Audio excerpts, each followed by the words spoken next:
nuestra primera clase Textos Apócrifos y Deuterocanónicos. Bienvenido a el Centro Académico de Estudios Teológicos Verita CAET. Como ustedes saben, nosotros somos una institución, ¿verdad?, académica que nos especializamos en la pedagogía de las escrituras desde un contexto interdisciplinario. Nosotros tenemos un criterio teológico un poquito novedoso porque enseñamos las escrituras desde un contexto filosófico, académico, tomando en cuenta las ciencias bíblicas, la mística judía y otras disciplinas que atañen el estudio riguroso de las Sagradas Escrituras. Entonces, le damos la bienvenida en esta noche a nuestro diplomado. En este caso, nos compite el módulo básico, ¿verdad?, de lo que es este diplomado en textos apócrifos y libros deuterocanónicos. Quiero iniciar con una historia para luego pasar a una pregunta donde me parece que todos podrán participar y están en capacidad. Y inicio con la siguiente historia.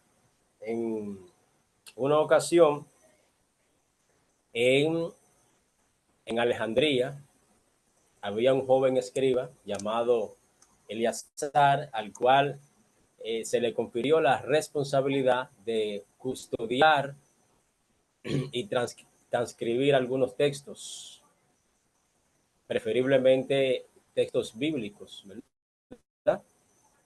Y resulta que en un momento determinado, Eleazar se encontró con un texto que no estaba en el canon.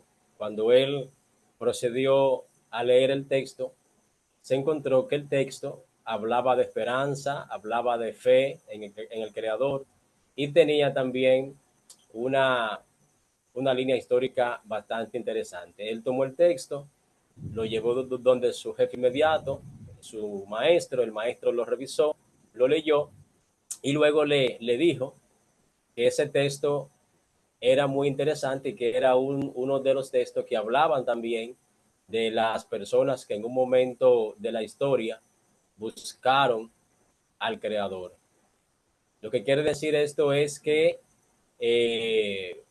aparte de los libros que nosotros tenemos que componen nuestra Biblia, por lo menos la Biblia que utilizamos los cristianos, para otros grupos, otras tradiciones, existieron y existen también otros libros que de igual manera tienen importancia histórica, teológica y espiritual.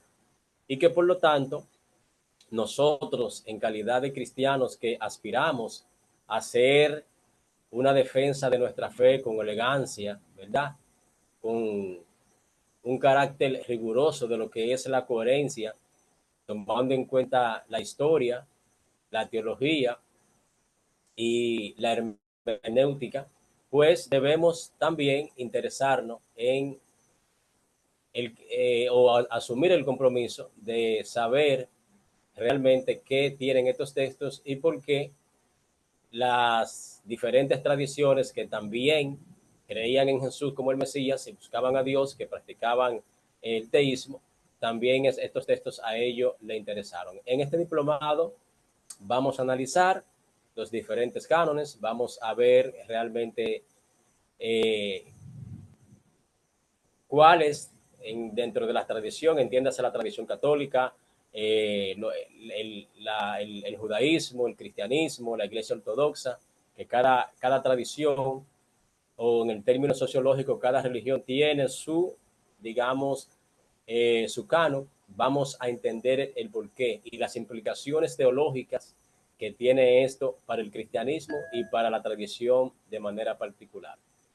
Dicho esto,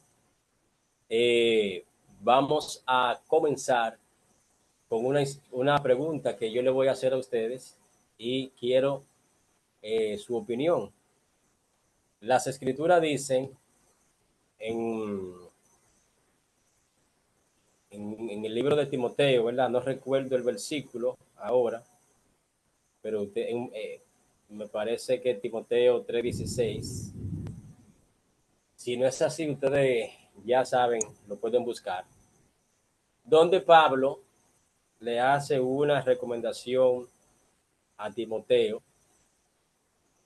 y le dice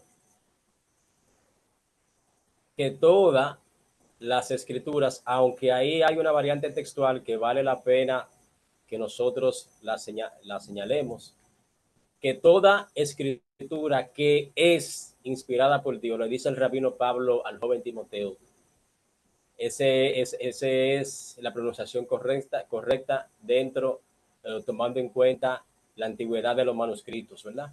Toda escritura que es inspirada por Dios es útil para enseñar, para corregir y para redarguir, y esto tiene una finalidad. Esta corrección y esta enseñanza de las escrituras es un medio para llevar al hombre a un fin. Y el fin que las escrituras quieren llevar, según el análisis del rabino Pablo en su alocución a Timoteo, es que el fin es que el hombre de Dios sea preparado. ¿Para qué? Bueno, para que el hombre de Dios sea competente para toda obra que su creador le haya encomendado. Lo que quiere decir es que según el rabino Pablo, las escrituras tienen un propósito muy elevado, porque las escrituras vienen a entrelazar el hombre con su propósito, pero no un propósito común y corriente, sino un propósito que trajo el hombre, ¿verdad? Desde la otra dimensión, desde el otro lado a donde él vino. Y según Pablo, las escrituras entonces van a moldear, van a preparar, van a capacitar al hombre para que el hombre pueda cumplir con su misión aquí en esta realidad. Lo que quiere decir es que los escritos sagrados, en ese tiempo, lo que Pablo consideraban y lo que nosotros, y que gran parte de eso que Pablo consideraban, eso es lo que nosotros tenemos, tienen como objeto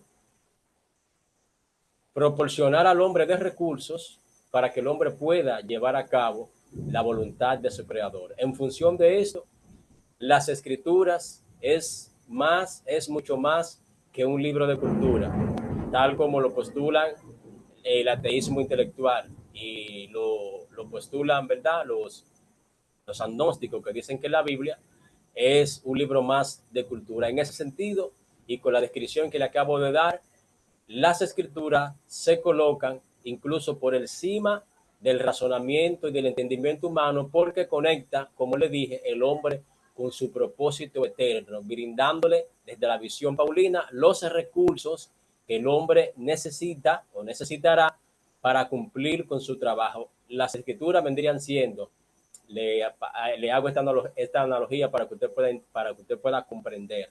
En este caso, en mi caso, que soy eléctrico automotriz, cuando yo voy a una empresa a trabajar, que me contratan, la empresa, una vez que me contrata, me da una caja de herramientas, ¿verdad? Juntamente con un aparato que se llama multímetro o tester, que con ese aparato electrónico y con las cajas de herramientas que la empresa me suministra, yo entonces quedo habilitado juntamente con el conocimiento para poder realizar las tareas asignadas.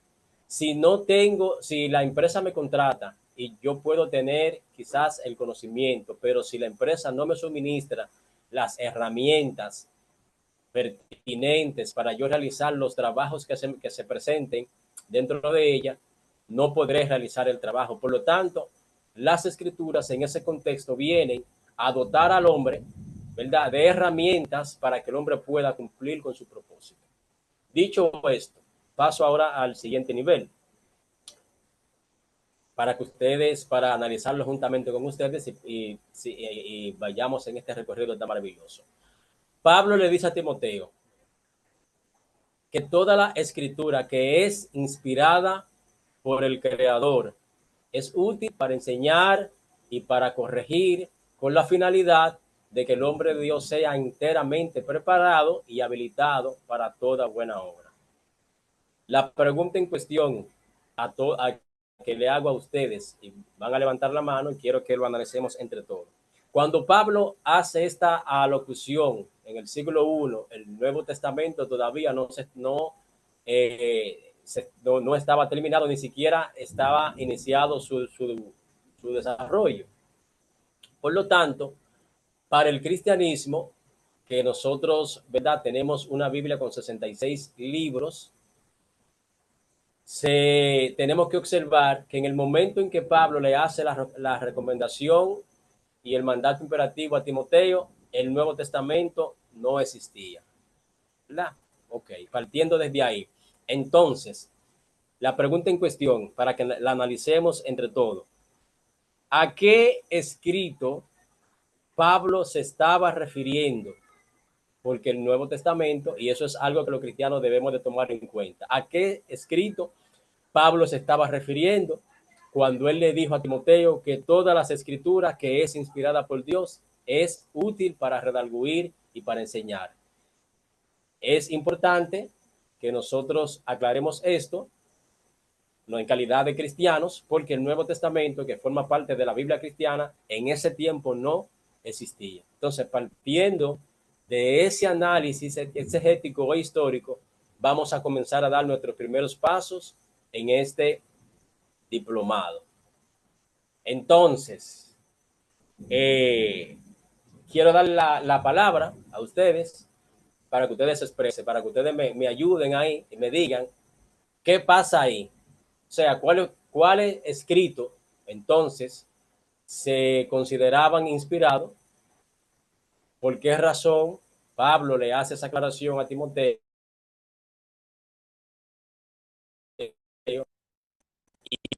el Nuevo Testamento no existía en el tiempo que Pablo le hace esa recomendación al joven Timoteo. Quiero escuchar sus opiniones, no se me pongan tímidos, ¿verdad? No se me extrañen, vamos a ir avanzando. Vamos a ver. Dígame, Jacobo. ¿Me escuchan? Sí, lo escuchamos. Bueno, en el Antiguo Testamento hay muchos textos donde se menciona, no detalladamente como Pablo lo dijo, pero sí menciona. No se eh, escucha ¿No se escuchan? muy bien, Jacobo. Revisa tu volumen, no sé si soy yo en consecuencia. ¿Me escucha ahora? ¿Me escucha bien? Ahora sí, ok. Bueno, lo que me está refiriendo es que en el Antiguo Testamento hay algunos textos donde mencionan que la escritura es perfecta, confiable y justa. Por ejemplo, en el Salmo 19, capítulo 19, del verso 7 al 8, dice que la ley del Señor es perfecta, que restaura el alma. El testimonio del Señor, ¿verdad? Es seguro que hace sabio al sencillo. Ahí menciona un poco de esa parte que Pablo le dice que a Timoteo, que toda inspirada, o sea, que la palabra del Señor es inspirada para corregir, arguir, de tal forma que el hombre sea perfecto. Ese es Ok, todo lo que puedo decir por ahora. repito la pregunta para que sean más objetivos en la respuesta. ¿A qué libro considera usted que Pablo estaba considerando cuando dijo que toda la escritura que es inspirada por Dios es útil para enseñar y para redarguir, tomando en cuenta que el Nuevo Testamento para esa época no existía? ¿De acuerdo? Ok, Muy buenas. dígame, querido hermano. More se estaba refiriendo exclusivamente a lo que son los 5 primeros libros de Moisés, conocidos como el Pentateuco. Ok, solamente a eso. A eso mayormente hay otras referencias también a lo que es el Antiguo Testamento, que es posible que ya también para esa era ya estaban escritos. Lo que no estaba escrito era el Nuevo Testamento. Ok. Francis, la puse de anfitrión otra vez. Ya usted sabe, tiene que estar pendiente a los Maestro, hermanos que van en... Dame un momentito. ok. Francis, tiene que estar pendiente, Francis, a los hermanos que van entrando, se le va a poner en azul, usted le da a aceptar. ¿Me oyó, Francis? Sí, sí, estoy aquí. Ajá, los hermanos que van entrando, usted le va a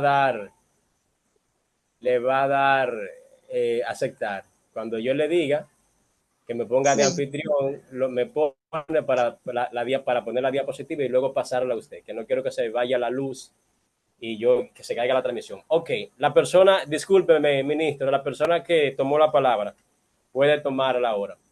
Dígame ahora. Maestro, Ajá. sí, yo entiendo, el compañero decía, él se refería a la Torá, pero yo entiendo que se estudiaba el Taná, tanto lo que Tubín como los Nevín, él podía hacer referencia, pero también habían otros escritos que el mismo Taná hace referencia. Por ejemplo, hace referencia del libro de Hazer, entre otros libros. Bien. Muy bien. Excelente. ¿Quién más? ¿Quién más tiene conocimiento acerca de qué pasaba ahí, de cuáles escritos se refería Pablo cuando le dice eso a Timoteo? Dígame a ver, vamos a ver. Gracias, Jonathan. Señores, vamos a echarle vida, sazón a esto, como dicen los mexicanos. No se extrañen, exponga su opinión, que de una manera u otra siempre tendrá validez. Es importante, muy importante, que el cristiano tenga esa información, porque nosotros citamos mucho ese texto. Toda la escritura es inspirada por Dios, la decimos en los estudios bíblicos, en los devocionales, pero las implicaciones históricas y la connotación que tiene eso para el cristianismo es digna de analizar. ¿De acuerdo? Tomando en cuenta que el cristiano técnicamente idolatra la Biblia, ¿verdad? Entonces es bueno que nosotros aquí expongamos esas opiniones para ir viendo la importancia de estos estudios. Bueno, si ustedes no lo hacen, yo lo voy a llamar por su nombre, porque de alguna manera Pues usted va a yo, tener que... Dígame, Miguel, ¿se me Humberto. escucha? Sí, sí, te escuchamos. Yo estoy levantando la mano, no sé si es que no se ve allá. Ah, no, no te va viendo, hermano. Está bien. Bueno, yo quería decir algo. Eh, bueno, replico lo mismo que estaba diciendo el varón, que habla de los libros pentateucos, de la Torá, pero también habla de los profetas que se leía en el templo, pero me voy más lejos yo.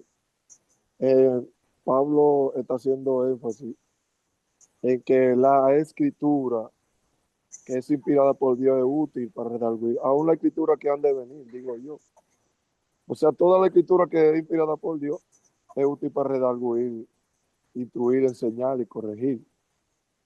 Pero en verdad, en ese momento, el Antiguo Testamento, como quien dice, se estaba escribiendo, todavía no estaba escrito. Pues los judíos tenían en su mano lo que era la Tanás y la Torá, lo escrito de los profetas también. Porque tenemos que saber en cuenta que aún en el Nuevo Testamento hay una escritura donde Pablo dice, lo digo yo, no el Señor. Digo yo que esa escritura no debe contarse como inspirada por Dios. Ok, Pero la escritura que tenían en sí era la Torá y la Taná y el escrito de los profetas. muy bien. Jairo, ¿me escucha? Claro y brillante, More. Está por ahí, Jairo. Ministro, según tu criterio investigativo, dentro de tu bagaje teológico, ¿a qué tú entiendes que Pablo se refería o tenía en mente cuando Pablo le dice al joven Timoteo que todas las escrituras que eran inspiradas por Dios son útiles para corregir, tomando en cuenta que nosotros como cristianos carecíamos del Nuevo Testamento en ese tiempo? ¿Cuáles otros escritos tú entiendes que aparecían ahí en la recomendación de Pablo?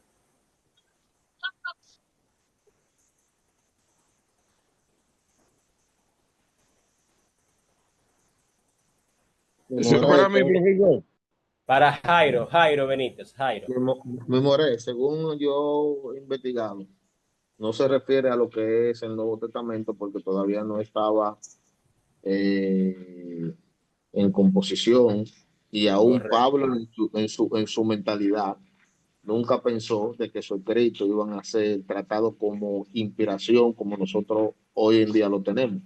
Se estaba haciendo referencia a la Tanakh, Ajá. que era lo que nosotros conocemos hoy en día como Antiguo Testamento, en su composición hebrea, eh, con sus siglas subdivididas, de la Torá, los Nevi'im y lo que tuvimos. En ella también habían ciertos textos históricos, como el libro de los Macabeos, que trataban de ciertas narraciones bíblicas, así como mencionó uno de los Talmidim que se encuentran aquí, que, que ya más adelante usted va a ver ese desarrollo sobre el libro de Hazel, sucesivamente. Pero más se hacía referencia al Tanakh. Ok, ok. ¿Quién más quiere aportar? Dígame, Santo Medina, ¿qué otros libros, ministro Medina, usted cree que existían cuando Pablo hace esta recomendación? Ok, lo primero que hay que reconocer, profe, que lastimosamente, como traduce Reina Valera, que dice que toda escritura es inspirada por Dios, hace referencia que entonces vamos a meter todos los libros porque dice que toda escritura. Pero cuando nosotros hacemos un análisis minucioso, nos damos cuenta que Filológico. el texto debía ser traducido todo documento escrito que es inspirado por Dios. Este es útil para enseñar, para reducir, porque si dejamos el término toda escritura inspirada por Dios, entonces va a caber todo escrito que sea escrito. Pero cuando hacemos esa separación, nos damos cuenta que el texto lo que alude es que el documento escrito que es inspirado por Dios, ese es útil para enseñar.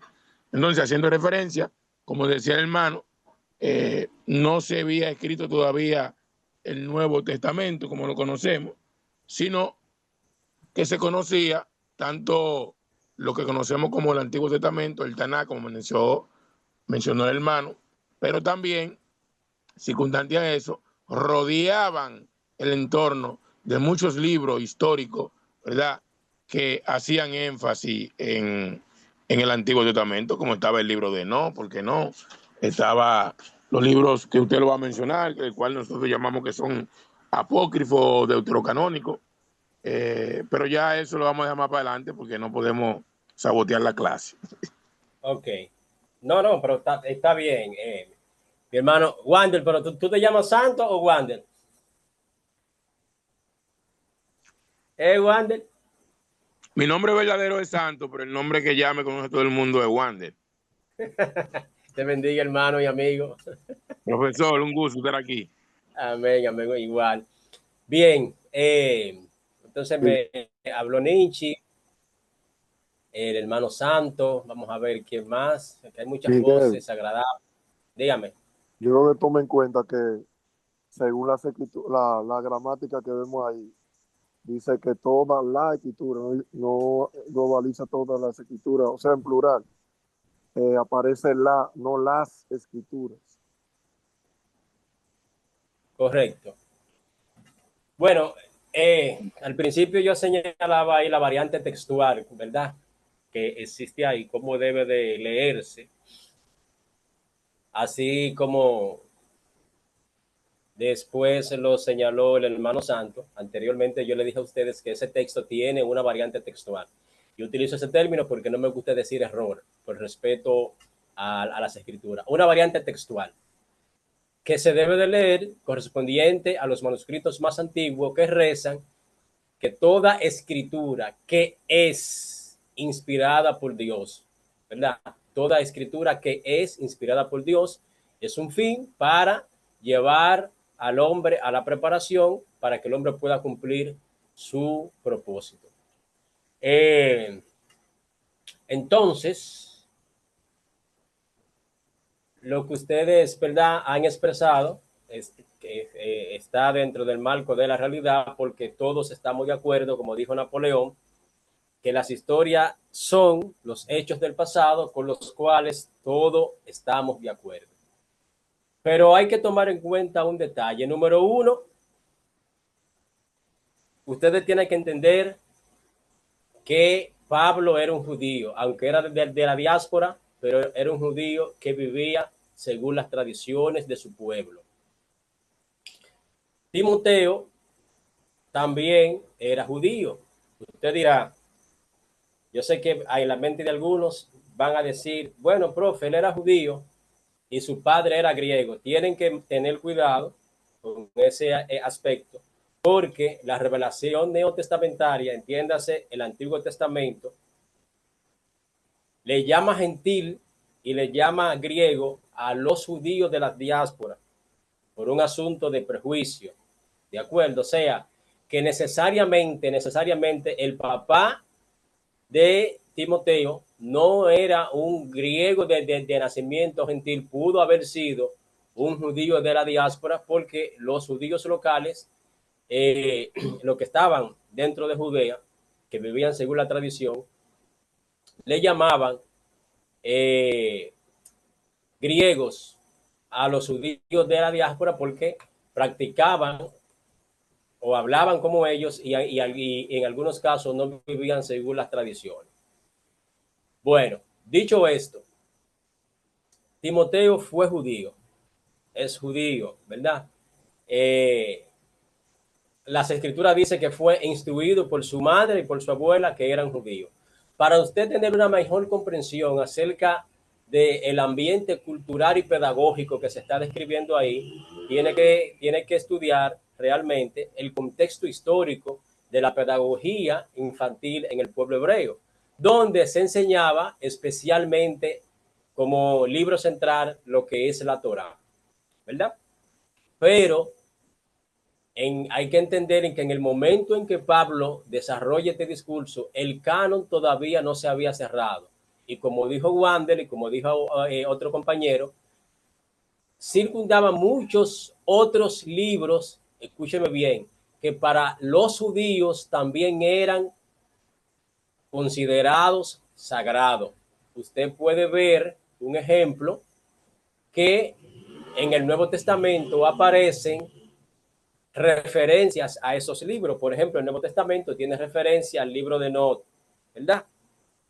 Y también en el Nuevo Testamento hay historias que concatenan con algunas historias que se desarrollan. Por ejemplo, el libro de Tobías concatena con la historia que está en los evangelios de la dama que tuvo 7 maridos. Aunque eso en un contexto teológico un poquito complejo, la discusión en este momento no sería esa ahora, pero sí el libro de Tobías tiene una historia similar que desde la parte mística se puede relacionar, y puede el libro de Tobías arrojar un poco de luz a las personas que lean esas narrativas. Entonces, Pablo también hace mención de los nombres de los brujos o de los magos, hechiceros, videntes, como usted le quiera llamar, agoreros, de los 2 personajes que tuvieron la entrevista con Moisés en la corte del faraón, y que ellos convirtieron también sus bastones en cocodrilo. La Biblia, la Reina Valera que nosotros tenemos, dice que eran serpientes, pero históricamente y académicamente se ha comprobado que los egipcios nunca adoraron la serpiente, que las serpientes no formaban parte del panteón de los animales en contexto de adoración. Lo que han llegado a la conclusión todos los académicos es, académicos serios, ¿verdad?, que realmente en vez de serpiente se convirtieron en cocodrilo. Pero ok, sea cocodrilo, sea serpiente, eso no es relevante. Lo relevante es la manifestación del poder de Dios en el escenario de los egipcios. En el contexto que estamos hablando, lo que me Maestro, interesa es, déjeme terminar la idea, lo que me interesa es señalar que Pablo menciona los nombres de esos dos personajes, ¿verdad? Me parece que son Jabes y como el otro, Jabes y Jambres, Hambre y ¿verdad? chambre. Así es. Y bueno que el Entonces, chambre. la pregunta que yo le hago a ustedes, ¿dónde Pablo consiguió los nombres de esos tipos? Si la Biblia en ningún momento, por ningún lado de la Biblia menciona el nombre de esa gente, pero Pablo sí lo menciona.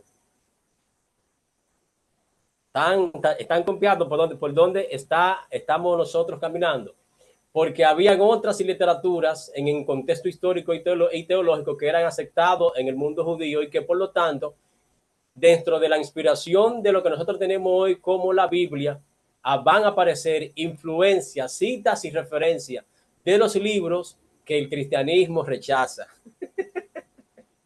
Es un poquito complejo.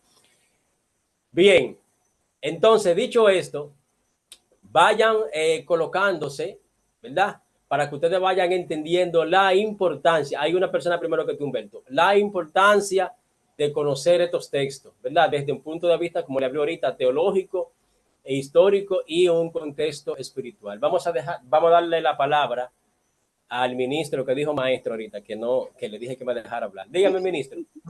no está bien, maestro, porque ya usted va por el mismo contexto, pero yo quería hacerle la referencia rápidamente.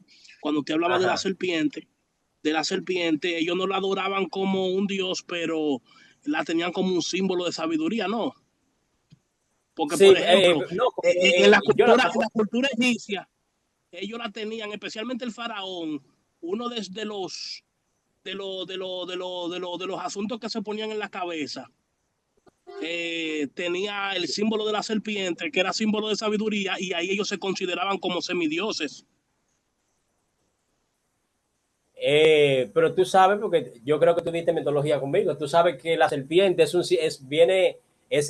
un símbolo que representa la sabiduría, que viene desde donde, Jonathan, viene desde los sumerios. O sea, todas las culturas Exactamente, sí, exactamente. y las civilizaciones vienen heredando esa filosofía, digamos, dentro del contexto mitológico, ¿verdad? Pero los académicos han entendido y los técnicos en filologías han entendido que realmente no fue una serpiente, que ellos convirtieron lo como decimos nosotros aquí, los palos o los bastones, sino que los animales que se convirtieron fueron en cocodrilos. Pero el señalamiento que tú haces es válido y pone de manifiesto también, o sea, eso es una apreciación personal, que muy posiblemente los traductores tomaron la imagen de la serpiente, o los escribas, ¿verdad? La imagen de la serpiente, porque era quizás para su tiempo más fácil de digerir. Y como la serpiente era asociada con la sabiduría y era más manejada, ¿verdad? En las diferentes comunidades, pues entiendo que fue un recurso literario mucho más plausible. Y de hecho, así lo es, ¿verdad?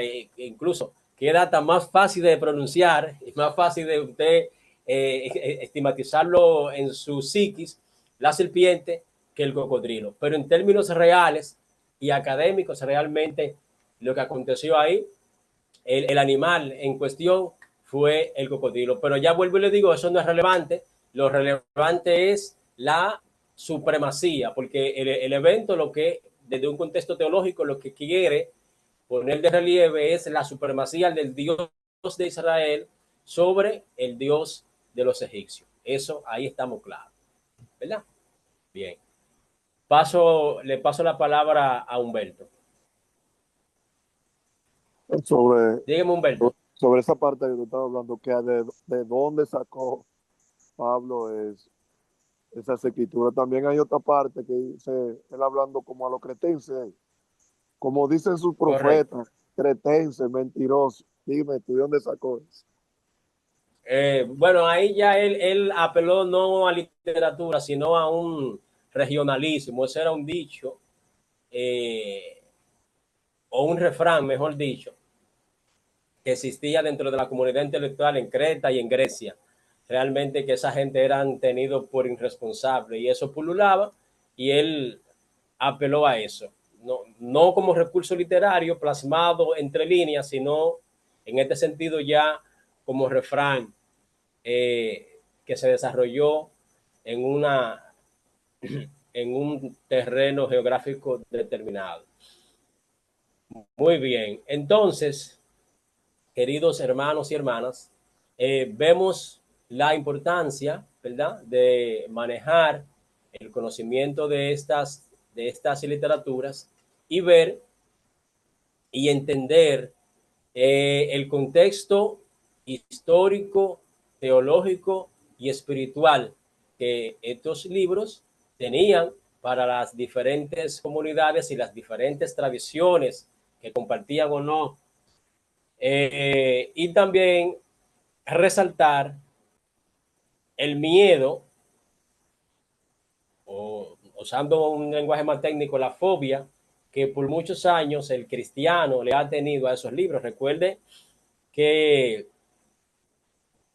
nosotros, ¿verdad?, que somos un poquito más antiguos en el Evangelio, usted sabe que un cristiano no se atrevía a leer un libro apócrifo, porque si su pastor se daba cuenta, lo desterraba de la iglesia.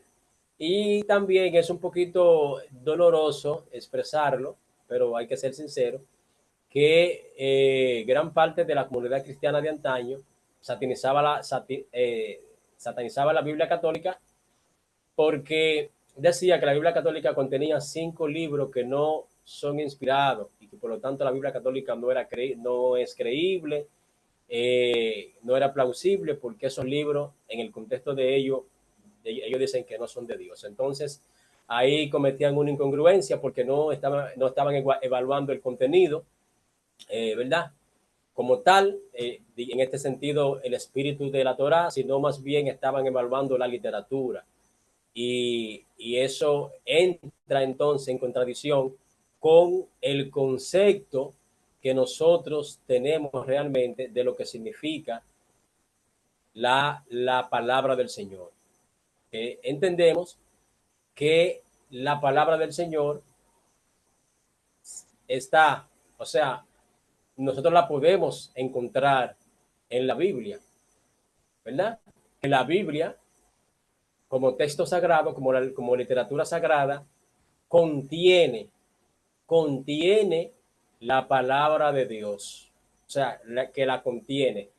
Hay un filósofo,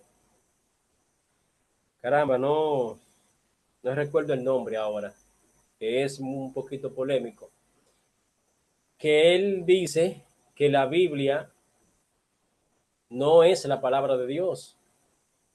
Y esta expresión de este filósofo, no recuerdo si es Emmanuel Kant, no recuerdo el nombre ahora, es un poquito chocante, pero ¿qué pasa? Cuando yo estudié la frase y lo estudié el contexto de la expresión de él lo que dice es que siendo Dios un Dios tan grande, tan conmensurable, que está fuera del entendimiento y del análisis humano, decir que la Biblia es la palabra de Dios es encerrar a ese Dios y limitar a ese Dios a un libro, que por lo tanto lo correcto para el entendimiento humano, respetando el espacio inexplorable del Creador, es considerar y entender que la Biblia contiene la palabra de Dios, aparte de que realmente, exactamente, Karl Barth, sí, gracias mi hermano, entendiendo de que las escrituras tienen muchísimas cosas que Dios no dijo, ¿verdad? Pero que están ahí, Él permitió que se plasmaran ahí para que sirvieran de ejemplo. Y eso es lo que nuestros amigos ateos y nuestros amigos del gnosticismo no le han llegado a esa revelación que, aunque la escritura tiene narrativas que evidentemente no le corresponden a la autoría del Dios de Israel, él, como autor de ese libro, permitió que esas historias aparecieran ahí para que nosotros entendamos qué no se debe de hacer. Fíjense que la Biblia es el único libro que exhibe el fracaso y la debilidad de su protagonista. No hay ninguna literatura que ponga en evidencia la parte frágil y la parte débil de sus personajes principales. Solamente la Biblia habla, ¿verdad?, de la parte más blanda, de la parte más vulnerable. Por ejemplo, el texto sagrado eleva al salmista David a la categoría de un hombre que conforme, o sea, que dentro del contexto de rey, de político, asignado al pueblo hebreo, que eso es algo que hay que entender también, en ese contexto, ¿verdad? En el contexto político elegido por Dios para dirigir el pueblo, David era un hombre conforme al corazón del Creador. Así lo establecen las Escrituras. Pero también las Escrituras mencionan a Abraham como el único mortal que tuvo la capacidad de entrar en una relación con Dios a tal punto de que el Creador le llamó su amigo. Pero si nosotros leemos las Escrituras de inicio hasta el final, tomé todos hombres lo tomé así porque fueron los primeros que me vinieron a la mente, pero hay mucho más. Ustedes pueden ver que tanto David como Abraham tuvieron, ¿verdad?, sus debilidades, tuvieron sus momentos de flaqueza, y la Biblia no lo oculta. La Biblia lo exhibe tal y como acontecieron los hechos. ¿Por qué?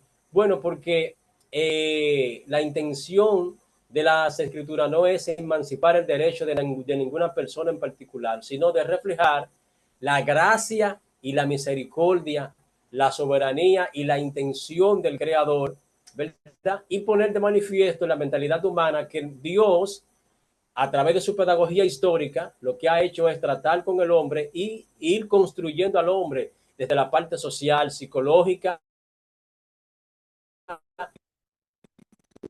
¿no?, que ha venido en lo que se conoce como la revelación y la santificación progresiva, que no es más que el trabajo y la pedagogía histórica que el Creador ha realizado con el hombre desde el principio hasta el final.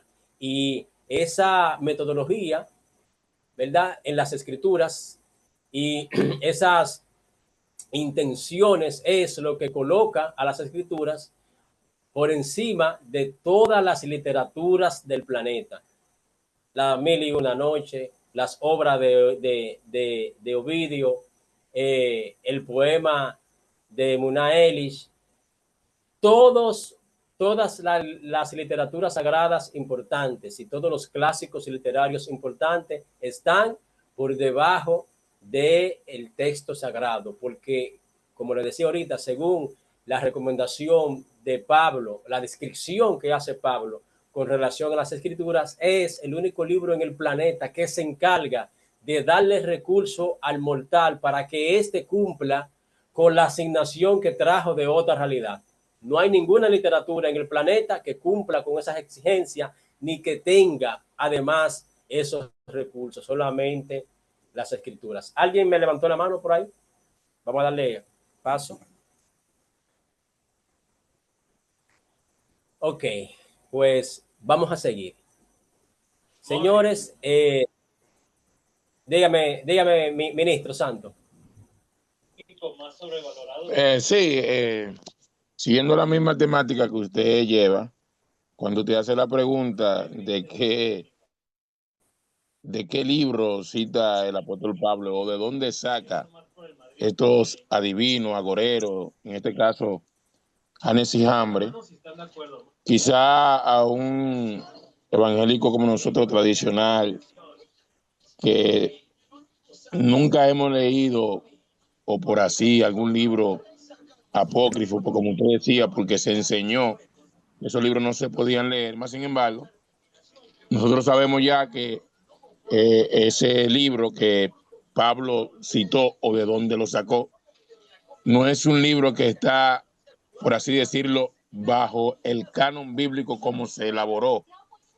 Es decir, no está dentro de lo 39 libros del Antiguo Testamento, ni tampoco en los 27 del Nuevo Testamento. ¿De dónde lo sacó?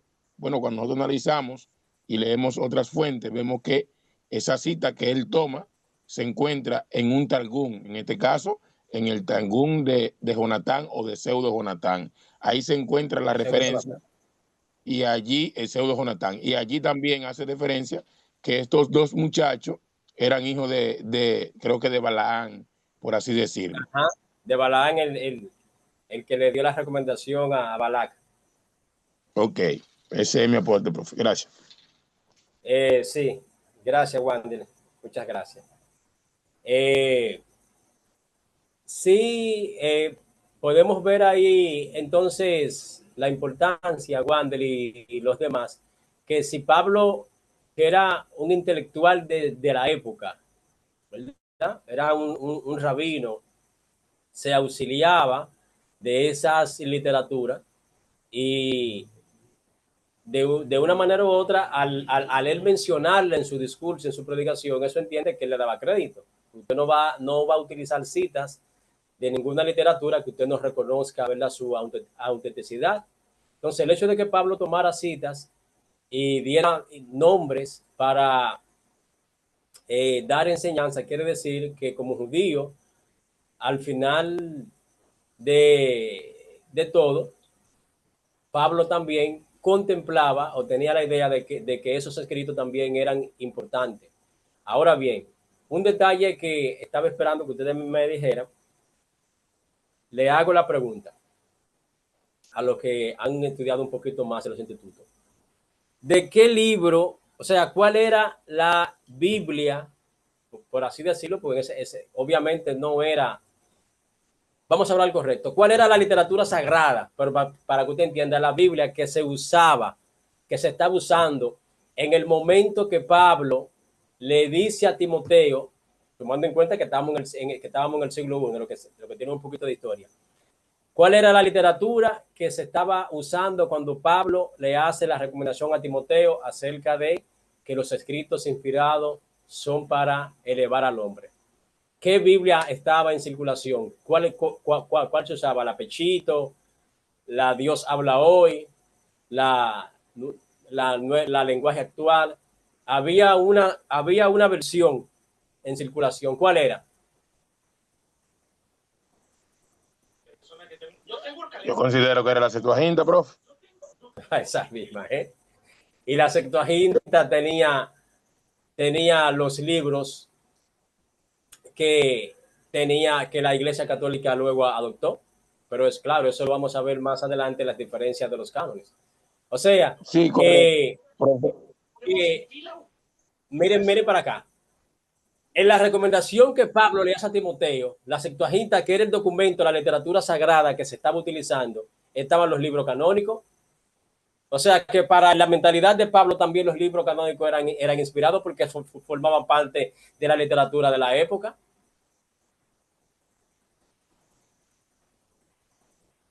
Entonces, si Pablo lo consideró como inspirado en ese tiempo, ¿por qué entonces el cristianismo sataniza esos libros a tal punto de caer en la ridiculez de ni siquiera leerlo? Pero gracias a Dios que nosotros hemos salido de ese oscurantismo intelectual y que ya, ¿verdad? Hay cristianos, aquí hay muchos que lo han leído todo y se entiende que el libro de Macabeo es un recurso histórico brillante para la interpretación del Nuevo Testamento, para uno entender la transición, ¿verdad?, del pensamiento teológico que surge después de la destrucción del Segundo Templo. Todas las incidencias teológicas que tiene el Nuevo Testamento, usted la puede comprender y puede recibir muchísima luz en el contexto histórico que arroja el libro de los Macabeos. O sea que damos gracias al Creador que nosotros poco a poco, ¿verdad? Poco a poco hemos venido emergiendo y nos hemos venido divorciando de esa pifia y de esos errores intelectuales que se nos sembraron en el pasado y que hoy por hoy ya, bueno, ya mire por ejemplo, la mejor señal que estamos en un diplomado avanzado acerca de esos textos. En el tiempo que nosotros, 10 años atrás, usted no se atrevía a decirle a un líder suyo que usted iba a estudiar los libros deuterocanónicos o los libros apócrifos, como le decimos nosotros, que hay una diferencia entre uno y otro, obviamente. Eso lo estaremos viendo más adelante. Entonces, dicho esto, vamos, me dicen si pueden apreciar la Quería pantalla ahí. decir ¿La algo, aprecian ahí la levanté la pantalla? mano. Sí, está bien, Humberto. Déjame plantarme aquí. ¿Pueden ver la pantalla? Sí, maestro, se ve bien. Ok, excelente. Humberto, tiene la palabra. Yo quería hablar sobre los libros apócrifos. Tiene la palabra. Sí, estoy hablando, Ajá. ¿se me escucha? Sí, se te escucha, hermano. Sí, lo que pasa es que estoy en Cotuí, hay un aguacero aquí.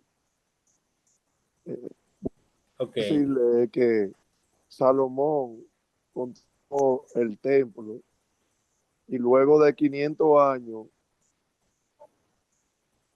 en los libros apócrifos está el libro de Jeremías, ¿verdad? Que dice dónde Jeremías puso el arca del pacto. Por eso está en los libros apócrifos, no lo va a encontrar en los libros bíblicos. ¿Entiendes? correcto, correcto. Y se considera que es información valiosa, por lo menos para el pueblo judío, ¿verdad? Bien, entonces, diplomado en textos apócrifos y deuterocanónicos, este es el módulo básico, que ya ustedes saben que es gratis, ¿verdad? Tenemos 4 clases y tenemos algunos objetivos que quiero compartir con ustedes. Tenemos algunas aspiraciones, algunas pretensiones con este módulo básico. Queremos que usted se familiarice con los textos deuterocanónicos y apócrifos. Queremos también durante este recorrido analizar los criterios formales canónicos. Queremos hacer una comparación con los contextos canónicos judíos y cristianos. Y también queremos suministrarle a ustedes herramientas interpretativas, además de una previa y profunda evaluación de los textos extras canónicos. Entonces, los principios queremos que usted aprecie de este diplomado el contexto histórico, el contexto canónico, el contexto teológico, y que esto le brinde a usted confiabilidad a la hora de su investigación teológica. Una Tenemos por pregunta. aquí la introducción. Mire, déjame avanzar, Humberto. Agárrala ahí para poder avanzar, que el tiempo apremia. Miren, los textos apócrifos y deuterocanónicos no son cualquier cosa. No se deben de tomar como literaturas ligeras, o no se deben de considerar como literaturas de la oscuridad, como nos enseñaron, sino que se debe de entender dentro de un contexto académico y serio que los textos apócrifos y deuterocanónicos constituyen una fuente invaluable para comprender, ¿verdad? Para facilitar el proceso de aprendizaje en el contexto histórico, teológico y literario de la formación del canon bíblico. Es decir, que los textos apócrifos y deuterocanónicos aportan recursos interpretativos, tanto en el contexto literario, teológico e histórico, para que el cristiano pueda tener una formación interpretativa de lo que es el canon bíblico. Este diplomado ofrece un recorrido riguroso por las obras que quedaron fuera del canon oficial, del de nosotros, ¿verdad? Canon cristiano, analizando su valor doctrinal, su contexto cultural y su influencia en la teología judio-cristiana. A través del estudio comparativo y la crítica textual, ustedes desarrollarán una visión más amplia de la revelación, la tradición y la autoridad escritural. vamos a definir en términos básicos, ¿verdad? Lo que son los textos apócrifos y deuterocanónicos. Porque hay que entender esto. Los textos apócrifos no son más que escritos religiosos que, aunque tienen relación con el tema bíblico, escuche el misterio, no fueron incluidos en el canon de la Biblia. Repito, los textos apócrifos son escritos en un contexto religioso que tienen cierta relación con el tema bíblico, pero no fueron incluidos en el canon bíblico. Por su parte, los libros deuterocanónicos, que son otro grupo, son aquellos que, si bien no forma parte del canon hebreo, el canon hebreo sí fueron aceptados por parte del canon bíblico por la Iglesia Católica. Aquí quiero aclarar esta idea para que ustedes puedan ir entrando en contexto, ¿verdad? Acerca de los procesos de discusión teológica académica dentro de la historia de lo que es la literatura sagrada. Pero para eso vamos a definir y a dejar claro en las mentes de cada uno de ustedes lo que es el canon, la definición de canon. Para eso, yo le voy a dar dos oportunidades. Le voy a dar una oportunidad a mi hermano Jairo y le voy a dar una oportunidad a mi hermano Santo para que ellos me ayuden con la audiencia y definan desde su criterio investigativo qué es un canon.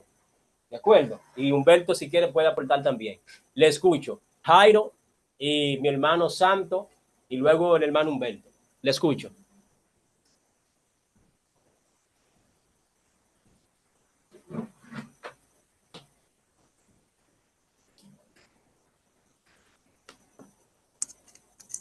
¿Ustedes no me están escuchando o yo no lo estoy escuchando a ustedes? Yo te escuché, yo escuché. ¿Se escucha, profesor? Yo escuché. Bien. ¿Me están escuchando bien? ¿Puedo hablar algo yo? Dime, ve tú avanzando, Humberto, en lo que yo me pongo de acuerdo con Jairo y con Santos. Bueno, la palabra canon significa caña de medir. O sea, son reglas que se van a tomar en consideraciones para así llegar a una claridad para obtener los libros sagrados que vienen inspirados por Dios. Una de las reglas que hay es que el mismo Jesús repitiera algún profeta o hablara de algún profeta de la antigüedad. Por ejemplo, así. Ok. Santo, ¿me escucha?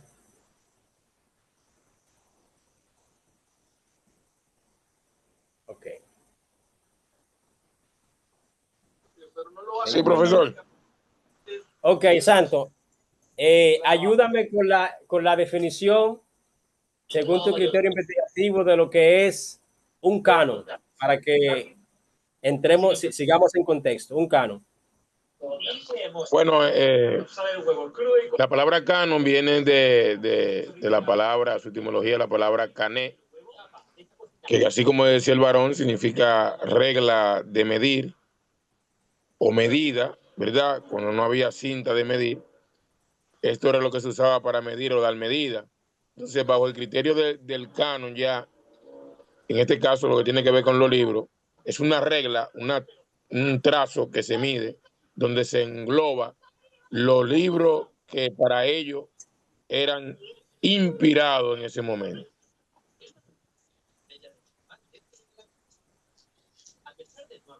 Muy bien. Muy bien. Ok. Entonces, a mí me gusta siempre utilizar el lenguaje sencillo. Se puede decir entonces que para que los demás jóvenes entiendan que el canon era el recurso académico que utilizaban los facultativos de la época para evaluar si un libro era inspirado o si no, ¿verdad? Era una junta de académicos, de facultativos, de expertos que evaluaban los libros. Ellos mismos, con el conocimiento, servían de filtro, evaluaban los libros y ellos entonces tenían reglas específicas, etiqueta y protocolo que se ajustaban, o sea, que se ajustaban a una determinada característica. Y si los libros tomados en cuenta no se correspondían con esas generalidades que ellos exigían, por lo tanto, estos libros entonces eran desechados. Pero aquí, en la introducción, nosotros vemos un dilema, porque vemos aquí una diferencia de, digamos, de pensamiento, de opinión y de visión teológica, porque los textos apócrifos, ¿verdad? Dice que son escritos religiosos que tienen una relación con la Biblia, pero no fueron incluidos en el canon bíblico. Y entonces, los libros deuterocanónicos, que son los libros que yo le decía ahorita, que formaba parte de la Septuaginta, que en el momento en que Pablo le dijo a Timoteo, ¿verdad? Le hizo la recomendación, esos libros formaban parte de la Septuaginta. Pero estos libros entonces, que formaban parte de la Septuaginta, pasaron a llamarse los deuterocanónicos, porque dentro de los requerimientos elaborados por otro canon, ellos entendieron que no debían de formar parte, en este caso, ¿verdad? El cristianismo, pero estos libros sí fueron aceptados como parte del canon bíblico por la Iglesia Católica. O sea que los académicos católicos de la época sí entendieron que los libros históricos, por ejemplo, Judith, Macabeo, Sabiduría, Tobías, sí eran inspirados. Por eso, la Biblia católica hasta el día de hoy, incluso yo tengo una, posee esos libros. Los académicos cristianos, o los que creían en Jesús como el Mesías, o ya lo que formaban parte ya, ¿verdad?, de el cristianismo primitivo del primer siglo, entendieron que no. ¿Qué quiere decir esto? Que en términos, bueno, déjame ver, para buscar una palabra correcta para no entrar en un terreno confrontativo. En términos ontológicos, ¿verdad? Se puede decir que la selección de los textos, inspirados o no, ¿verdad?, son producto de un juicio de valor de un grupo de personas de la época del siglo I. Ahora bien, siempre yo le digo a mis estudiantes que las escrituras para mí son o han producido un milagro social colectivo. ¿Por qué yo digo que las escrituras han producido un milagro social colectivo? Porque se entiende que todo lo que el hombre maneja lo contamina. Siempre cuando el hombre participa en algún proyecto, existe, escúcheme bien, aunque no suceda, existe la posibilidad de que ese proyecto se contamine, tomando en cuenta lo santo y lo sagrado. Entonces, sabemos mucho de lo que estamos aquí, el proceso, ¿verdad?, riguroso al cual ha sido sometido el texto sagrado, pero que dentro de ese mismo proceso de traducción, edición, ¿verdad?, y tratar de ajustar las escrituras a el colectivo intelectual de la época, sabemos que tomando en cuenta la riqueza y la particularidad del idioma hebreo, al pasarlo al griego, ¿verdad?, y del griego a otros idiomas sin tomar en cuenta el latín y el arameo, obviamente se pierde mucha esencia de los textos. Y esto usted lo puede poner en práctica con cualquier literatura. Por ejemplo, nosotros los dominicanos, si un dominicano escribe un poema de acuerdo al regionalismo y al lenguaje, ¿verdad? Y a la cosmovisión que tenemos nosotros los dominicanos, elaboramos un poema porque siempre, siempre el lenguaje va a ir moldeado por la cultura, ¿verdad? Y la cultura y el lenguaje van a modular y van a formular lo que es la concepción de vida, o sea, cómo el individuo en una parte geográfica determinada va a ver la vida. En el diplomado en mitología que dimos, yo le hice el señalamiento de cómo los egipcios tenían una visión de sus divinidades y cómo los mesopotámicos tenían otra visión de sus divinidades, y esa función vino, esa visión vino en función de cómo a ellos le iba en la vida, porque como a ti te va, es la apreciación que tú tienes de la vida. Por ejemplo, los egipcios eran unos morenos cómodos, porque los egipcios, al estar su tierra en los alrededores del río Nilo, y el río Nilo en los tiempos de primavera ser regado, cada vez que el Nilo era regado por las lluvias o las aguas pluviales que venían de la meseta del Mesopotámico, lo que dejaba era un fango negro, que ese fango negro favorecía la siembra y por tanto la cosecha era abundante. Entonces, ¿qué hacen los egipcios? Como tan cómodos, bien posicionados, tienen una concepción de sus divinidades muy diferente a los mesopotámicos, que los mesopotámicos cada 15 y 10 años sus ciudades y sus cosechas eran devastadas, porque el río Tigris, que era un río muy caudaloso, cada 10 y 15 años se desbordaba, arrasando con todo lo que venía a su paso. Entonces, la concepción del mesopotámico era que los dioses hicieron al hombre estrictamente para el trabajo, porque realmente su ambiente era muy laborioso. Mientras que los egipcios son más cool, ¿verdad? Son más chéveres, son más nice porque estaban más cómodos. En función de esto, siempre el lenguaje, el medio ambiente va a influir en la manera en cómo usted ve la vida y cómo usted aprecia las cosas. Por eso, nosotros tenemos aquí dos grupos diferentes de académicos, uno que entienden que los libros deuterocanónicos eran inspirados por Dios, otros no. Y esa disputa intelectual ha llegado hasta nosotros, ¿verdad? Tenemos una Biblia perteneciente al catolicismo que tiene esos libros y otra perteneciente al cristianismo que no lo tiene. Pero ¿ha dejado el texto sagrado de hacer su trabajo? ¿Ha dejado la Biblia de ser el libro más estudiado y más vendido del planeta? No. Por eso yo sostengo que la Biblia es un milagro literario que ha producido un milagro colectivo. Y cuando hablo de milagro colectivo me refiero a la capacidad que tiene la literatura sagrada de transformar la vida, primeramente la mente y la conducta de un ser humano, donde estadística y científicamente está comprobado que lo más difícil, tanto para la psiquiatría como para la psicología y para cualquier disciplina que tenga que ver con la conducta humana, es hacer que una persona cambie de idea, cambie de mentalidad. Para la ciencia moderna, esto ha sido una tarea cuesta arriba, donde los académicos entendidos en la materia se devanan los sesos tratando de buscar el origen del comportamiento nefasto del hombre.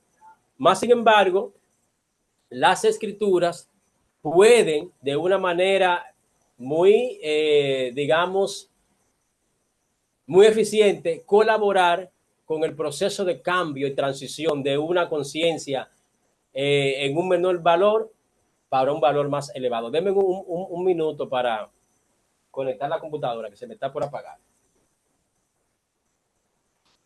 Ok, bien. Entonces, mis queridos y distinguidos hermanos,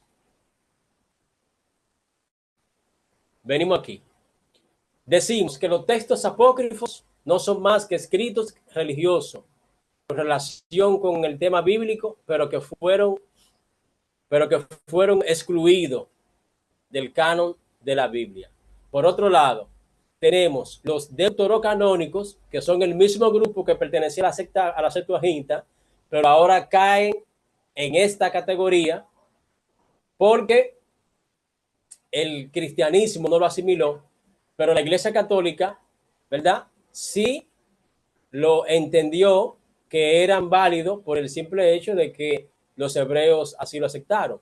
Entonces, lo que la Iglesia Católica absorbió son los deuterocanónicos, que son aquellos que no forman parte del canon hebreo, pero sí fueron aceptados por parte del canon bíblico de la Iglesia Católica.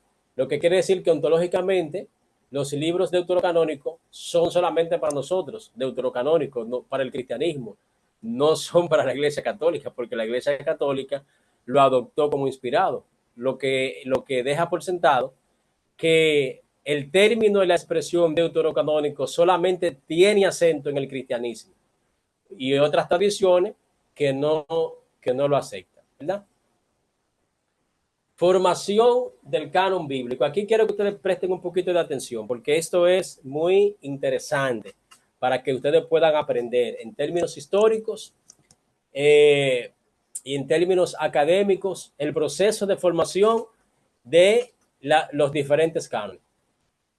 El canon bíblico se formó en un proceso gradual, complejo y prolongado que se desarrolló durante varios siglos, desde la tradición oral hasta la fijación escrita y la selección definitiva de los libros considerados.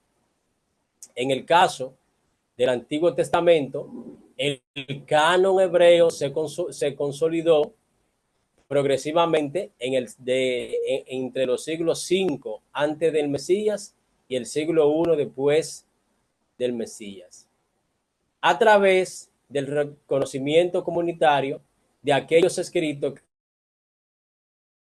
que reflejan la revelación divina, la identidad del pueblo de Israel. En cambio, el Nuevo Testamento surgió en el contexto del cristianismo primitivo, como explicábamos ahorita, ¿verdad? Cuando la iglesia, frente a la expansión de diversas corrientes teológicas y textos apócrifos, se debió establecer criterios para distinguir los escritos que no eran reconocidos entre los escritos que sí eran reconocidos y que se pueden decir que tenían la observación, ¿verdad?, de las diferentes tradiciones, entiéndase la Iglesia Católica, la iglesia ortodoxa, el judaísmo y todo eso, ¿verdad?, con una apreciación diferente de cada tradición en lo que es la doctrina y la coherencia en el contexto teológico y el reconocimiento de su aporte universal. Es decir, que el Nuevo Testamento, según las informaciones, el contexto histórico que tenemos, surge en un tiempo de una disputa intelectual y de una disputa literaria, donde habían muchos escritos o muchas literaturas que circulaban tanto en el cristianismo primitivo como en el judaísmo, y que estos escritos por muchos judíos, ¿verdad?, ya convertidos al cristianismo o que creían en Jesús como el Mesías, traen la influencia y la creencia de que esos escritos son o eran también inspirados por Dios, y tenemos el dilema de la formación de la iglesia ya en términos ya cuando aparecen los elementos primero donde los gentiles, ¿verdad?, o entiéndase cuando hablamos de gentiles, los que no eran judíos ni de la diáspora ni judíos locales comienzan a creer en Jesús como el Mesías y entonces en ese sentido se comienza a estructurar el cristianismo. Tenían visiones diferentes de la apreciación teológica de los textos y en esa guerra intelectual y en esa guerra entre este sí se consideraba y este no, es que surge la elaboración del Nuevo Testamento. Por esa razón, usted hasta la fecha va a encontrarse con judíos que no aceptan la veracidad o la autenticidad en el contexto teológico y en el compromiso universal, no aceptan el Nuevo Testamento, porque ellos entienden que el Nuevo Testamento no cumple con los elementos que ya hemos mencionado. Pero también usted va a encontrar el sesgo en mucha parte de la comunidad cristiana con relación al Antiguo Testamento, donde el Antiguo Testamento para la mayoría de los cristianos es realmente una literatura que ha pasado, que no tiene ningún tipo de importancia, y en algunos casos se ningunea la literatura del Antiguo Testamento, centrando en el estudio de nuestras iglesias tradicionales toda la doctrina y la formulación teológica solamente en el Nuevo Testamento. Es decir, que esta disputa académica, intelectual, religiosa y doctrinal no es nueva, viene desde el siglo I, y todavía nosotros estamos viviendo los vestigios de esta disputa, de este dilema entre un grupo y otro.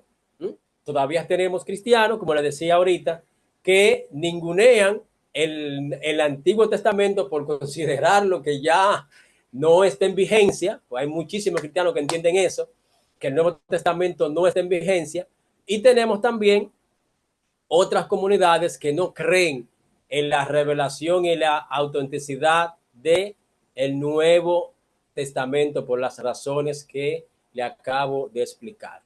En ese orden de ideas, me parece a mí que con tanto conflicto en el ámbito intelectual, religioso, a través de la historia que ha tenido la formación del Nuevo Testamento, señores, el hecho de que en esa disputa académica y religiosa el Nuevo Testamento haya podido compilarse y mantener la coherencia que tiene el Nuevo Testamento y ese hilo conductual acerca de lo que es la redención, el perdón y la exposición pública y universal de la figura del Mesías para la redención del hombre, entiendo que el Nuevo Testamento también es un milagro de preservación por parte del Creador.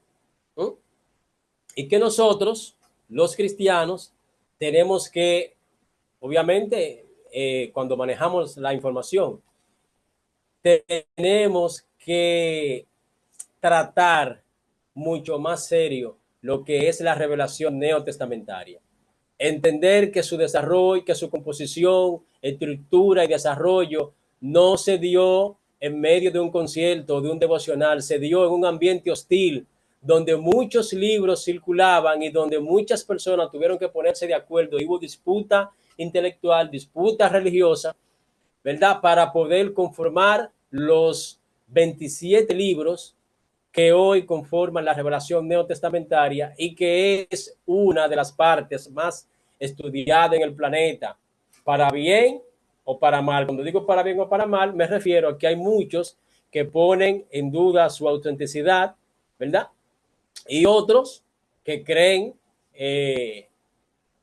férreamente, como nosotros, que somos personas de fe, en la veracidad y en el contexto histórico y teológico de la revelación neotestamentaria, porque pone de relieve indiscutiblemente la figura de nuestro Mesías. Entendemos nosotros que es, ¿verdad?, el complemento o el cumplimiento del antiguo pacto. Eso es lo que nosotros entendemos en el cristianismo. Seguimos en el contexto histórico y académico. Los concilios regionales, como los de Hipona en el 393 después de Cristo y el de Cartago en el 397 después de Cristo, contribuyeron a fijar el canon tal como se conoce hoy. ¿De acuerdo? O sea, los concilios que corroboraron para la conformación del canon, como el canon cristiano, como nosotros lo conocemos hoy, se encuentra el Concilio de Hipona y el Concilio de Cartago. Ellos contribuyeron a fijar el canon tal como lo conocemos hoy, porque ellos ratificaron los 27 libros de la revelación neotestamentaria y los textos del Antiguo Testamento, que habían sido reconocidos por la tradición, entiéndase la tradición judía. Es decir, que este proceso, más que una imposición institucional, fue un resultado en un evento espiritual que pone de relieve la revelación y garantiza la fidelidad del mensaje que se quiere transmitir por medio de la literatura sagrada. En síntesis, el canon bíblico no fue el producto de una decisión arbitraria, sino una evolución histórica y teológica que refleja la fe viva de una comunidad. Es decir, que nosotros, mediante esta definición histórica y académica, si nosotros queremos o nos disponemos a ver un poquito más allá de la historia, vamos a ver la mano de nuestro creador obrando y operando en favor de esta literatura, a pesar de los conflictos académicos e intelectuales y religiosos y las defensorías o el perjuicio de intereses particulares de algunos concilios. A pesar de todos esos dilemas, ¿verdad? Y de todas esas falencias conductuales en la conciencia humana, nuestro creador mantuvo y mantiene la eficiencia del texto sagrado, ¿verdad?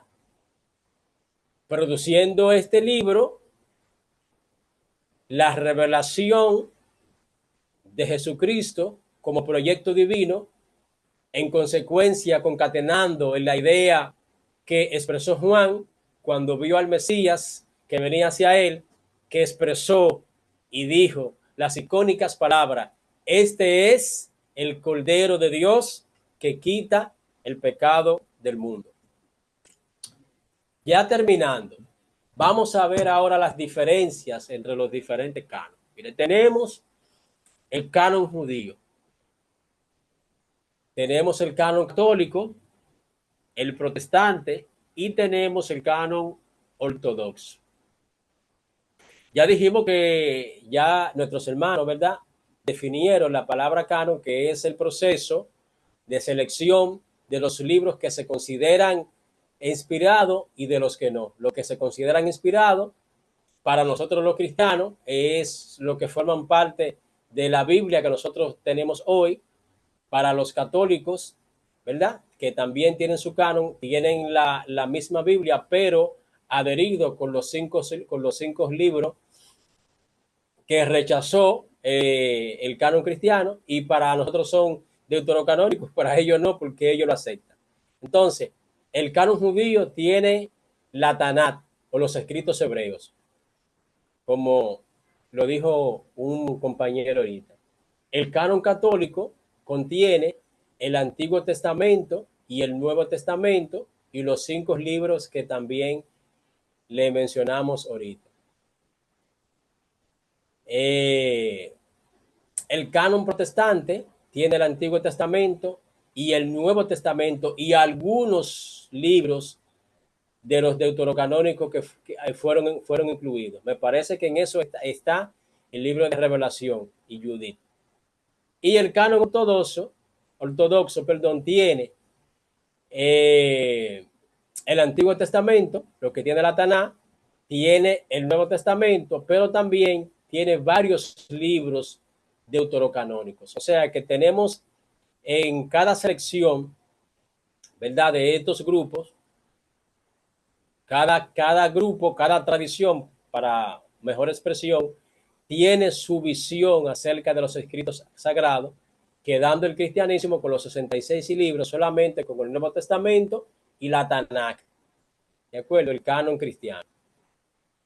En conclusión, para darle pasos a ustedes, el estudio de los textos apócrifos y deuterocanónicos no solo pueden enriquecer nuestra comprensión del proceso histórico de formación del canon bíblico, también nos invita a reflexionar sobre la diversidad de la tradición religiosa y la complejidad de los textos sagrados.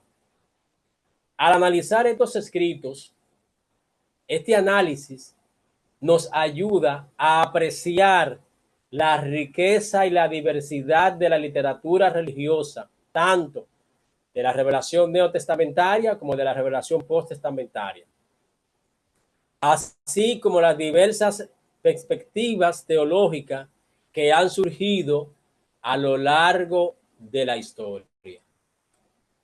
Es decir, mis queridos hermanos y hermanas, dominicanos y dominicanas, como diría uno de nuestros presidentes, el estudio de la literatura extrabíblica, para que podamos entender que encierra, ¿verdad?, todos esos grupos. El estudio de esta literatura, lejos de demonizar o de debilitar el concepto del cristianismo como se entiende aún y se enseña, y hay iglesias tradicionales que entienden y postulan que el estudio de esta literatura extrabíblica debilita la fe, distorsiona la convicción que produce la acción en un cristiano, que el estudio de esta literatura puede producir en el cristiano o puede darle entrada a lo que tradicionalmente se conoce en el mundo cristiano de la vieja escuela como un espíritu de error. Es un espíritu, ¿verdad?, que trae confusión a las personas. Nosotros vamos en contra de esa idea desde la academia y tenemos una propuesta nueva. ¿Cuál es la propuesta? Nosotros proponemos que el estudio de estos textos enriquecen la comprensión del proceso histórico y la formación del canon, de cómo se seleccionó los libros que hoy conforman nuestras escrituras o nuestras Biblias, y cómo nosotros, a través de esos conflictos, de las diferentes iniciativas, de los diferentes métodos y las diferentes apreciaciones que tienen las diferentes tradiciones, que no lo podemos negar, pero vemos mediante todo eso que el creador ha sostenido realmente la eficiencia de lo que es el texto sagrado, y el texto sagrado, pese a que ha tenido todas esas dificultades, sigue con la capacidad de preparar al hombre para que éste pueda cumplir con su asignación.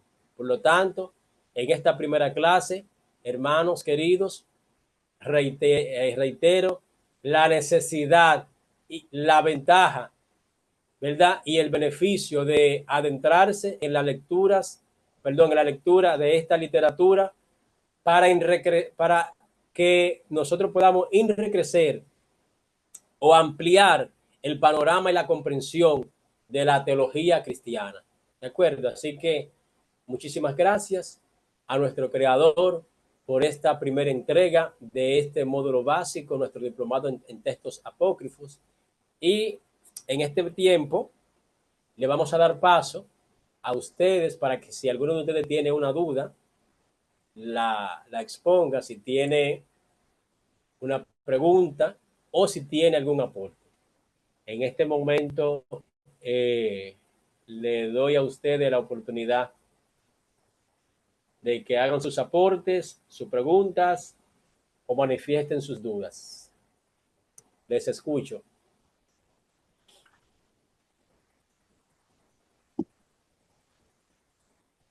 Bueno, yo tengo algo que aportar. ¿Me escuchan? Sí. Bueno, eh, estuve leyendo algo, investigando sobre eso de los libros apócrifos. ¿Qué pasa? Que en los tiempos del papado solamente se escuchaba la voz del Papa y que era la voz de Dios. Entonces habían otras personas que querían ser escuchados.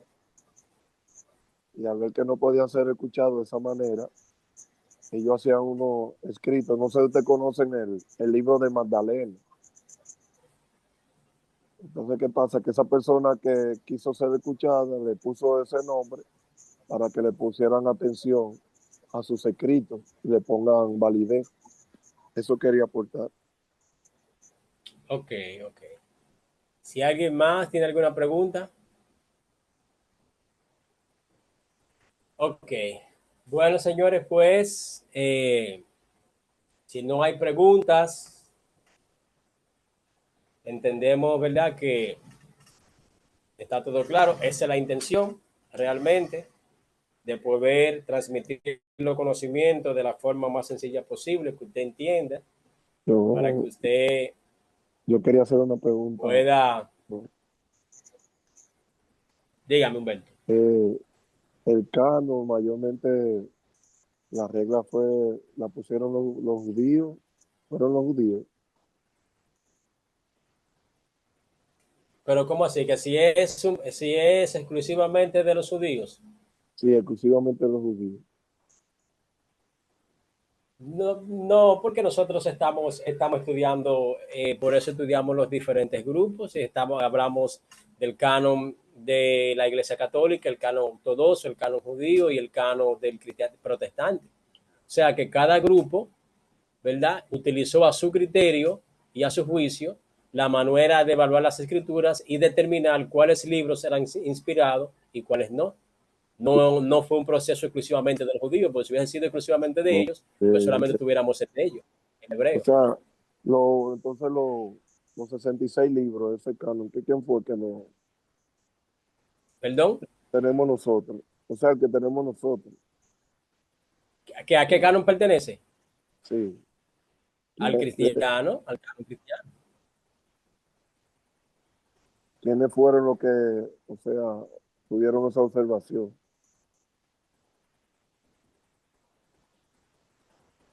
No te escucho bien, dime ahora. ¿Quiénes tuvieron esa observación de elegir los libros que tenemos?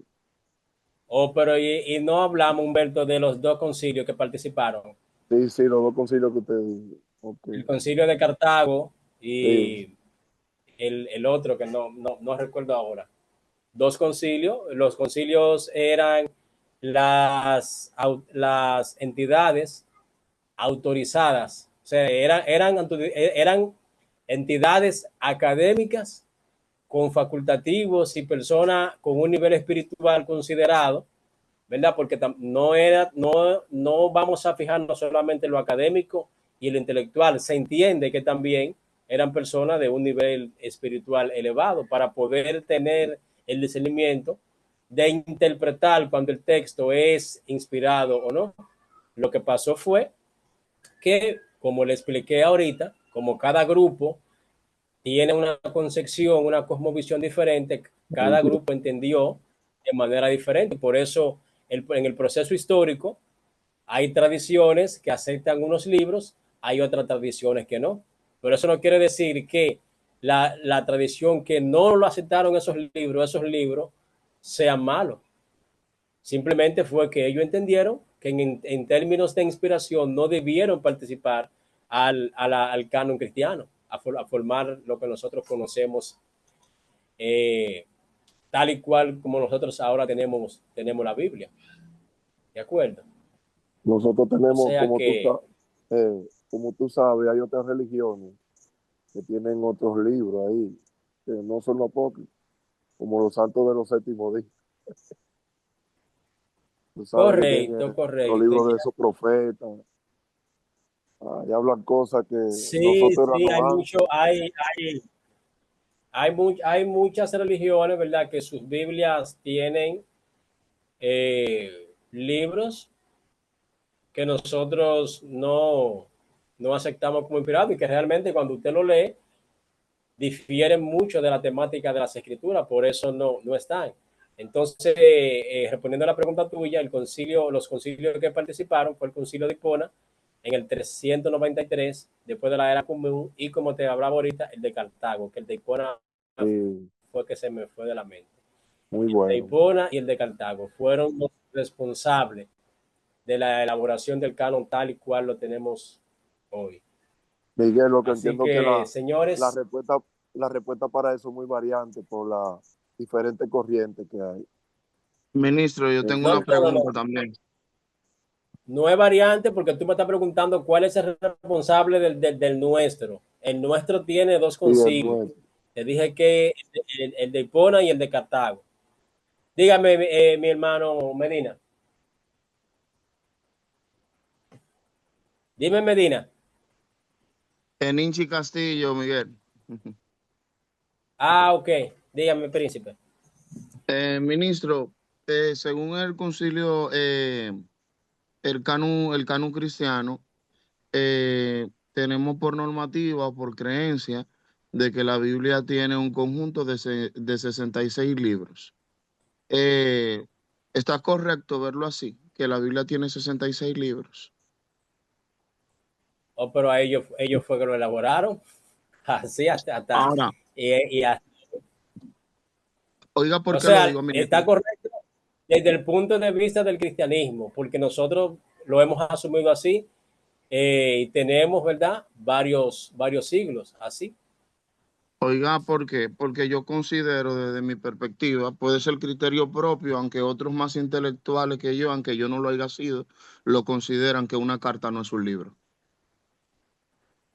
Bueno, pero ya es un asunto de semántica, porque ya eso es conocido en los institutos y las iglesias incluso cuando van a leer, ya no leen en los libros. Dice, vamos a leer en la carta de Pablo. Ya eso es un asunto, son datos técnicos, ¿entiendes? Que una carta no es un libro. Pero ya dentro de lo que es la expresión y tomando en cuenta el orden organizacional y cuantitativo, se queda por sentado de que son 66 libros, ya Ahora, para una expresión. y un cristiano, entonces un cristiano que explica que la Biblia no tiene 66 libros, mediante una expresión como esta, puede ser visto de forma extraña. Algunos lo pueden considerar de forma hereje cuando él explique que él considera que una carta no es un libro, sino que la Biblia tiene 45 libros. Tenía 21 cartas y los otros son restantes de libros. 8 generales, 8 cartas generales y 13 comunes. Mira,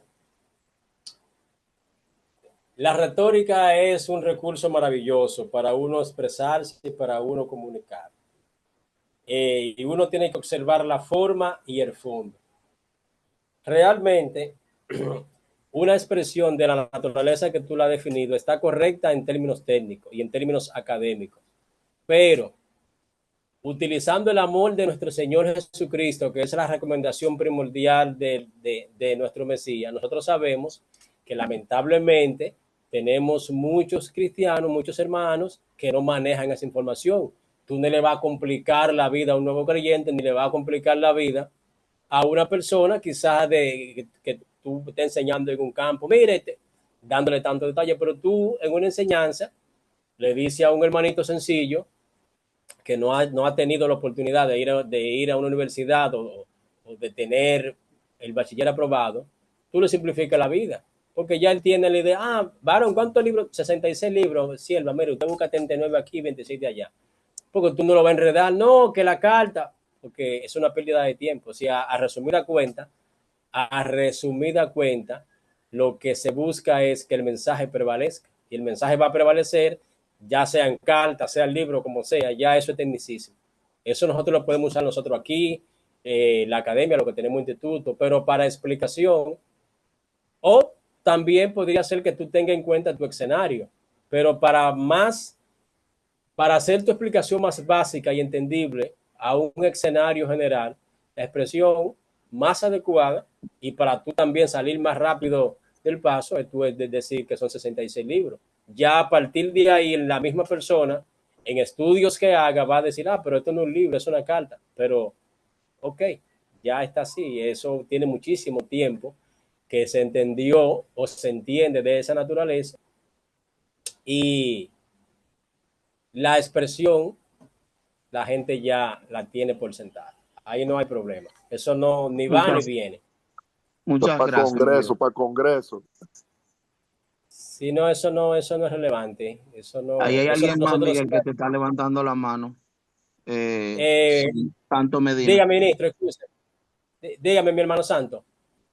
Sí, profe, quería aportar que la razón de que por qué se le dice a la Biblia que tiene 66 libros, aunque muchos de ellas son cartas, como dice el hermano, o epístolas, eso tiene que ver más con un sentido bíblico y teológico. Y Exacto. no se puede traerlo a un sentido moderno en torno al volumen o encuadernado, ya que en la antigüedad, cuando se hablaba de libros, se hablaba de un sofer, ¿verdad? Esto significa que el escrito, aunque sea un poema, aunque sea una carta o aunque sea un rollo, si en ese libro había una autoridad divina o en ese sofer, eso se ponía aparte como un libro Como un común. libro.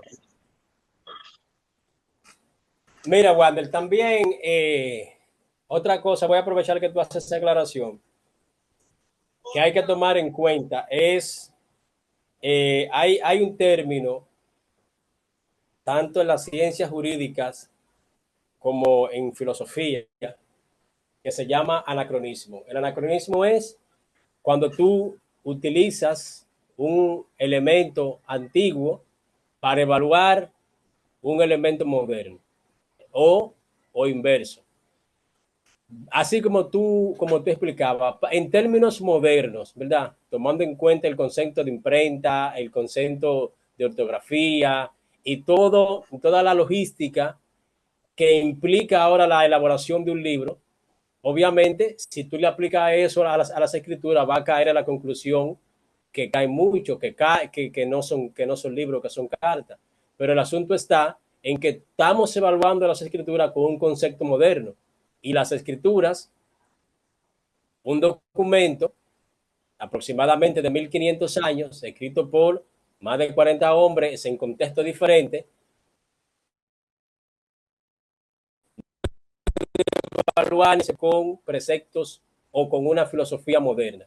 Todo lo que se va a evaluar en las escrituras debe ser en su contexto cultural de la época. Entonces, muy buena la aclaración. Que hay personas que a veces hasta corrigen. Por ejemplo, yo en una ocasión escuché y vi a un profesor corrigiendo a una hermana porque ella dijo que ella era testigo.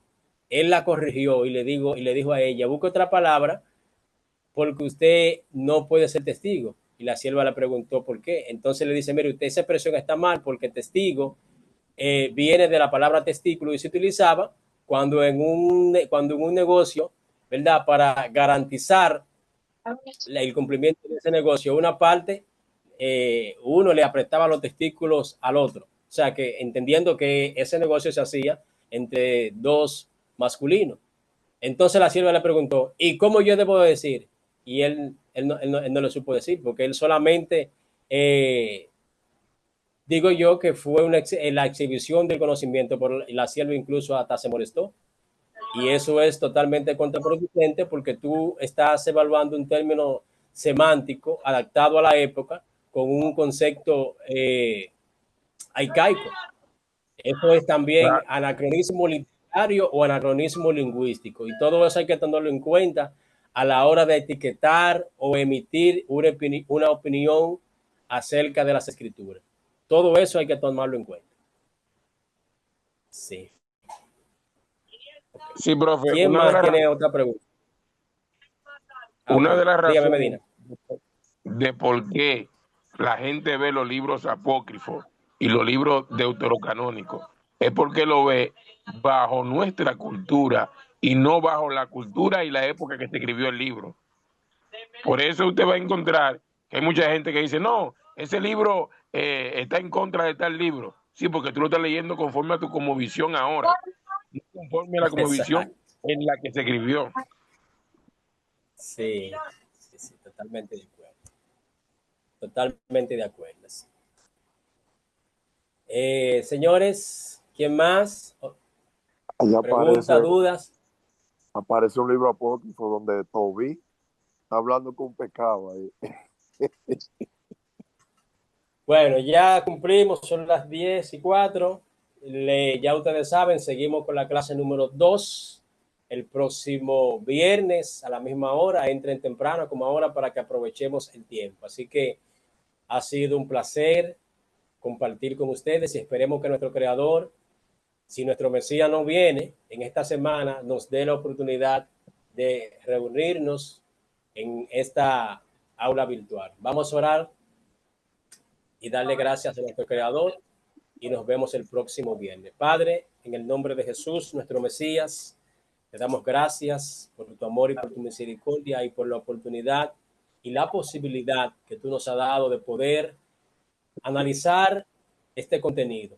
Señor, te pedimos o te pido en este caso por cada uno de los participantes, que son mis hermanos, para que les abra el entendimiento y les fortalezca la memoria y que puedan, Señor, memorizar y aplicar a su conducta, o que podamos memorizar y aplicar a nuestra conducta lo que hemos aprendido en el día de hoy, que podamos interesarnos por la lectura de estos libros extrabíblicos con la finalidad de enriquecer y ampliar la comprensión de las escrituras para una mejor explicación a la hora de la disertación de tu palabra. En el nombre de nuestro Mesías, te damos muchísimas gracias y ponemos el resto del día en tus manos.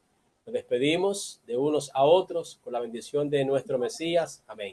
Señores, muchísimas gracias a todos y nos vemos el próximo jueves, el próximo viernes. Tienen la oportunidad de invitar a algunos hermanos, amigos que quieran participar. Acuérdense que el módulo básico es gratis, sin ningún compromiso, así que pueden compartir la información y esperamos verlos a todos y algunos más el próximo viernes. Así que hasta la próxima. Shalom, shalom. Bye. Bendiciones. Shalom. Bendiciones, mi niño.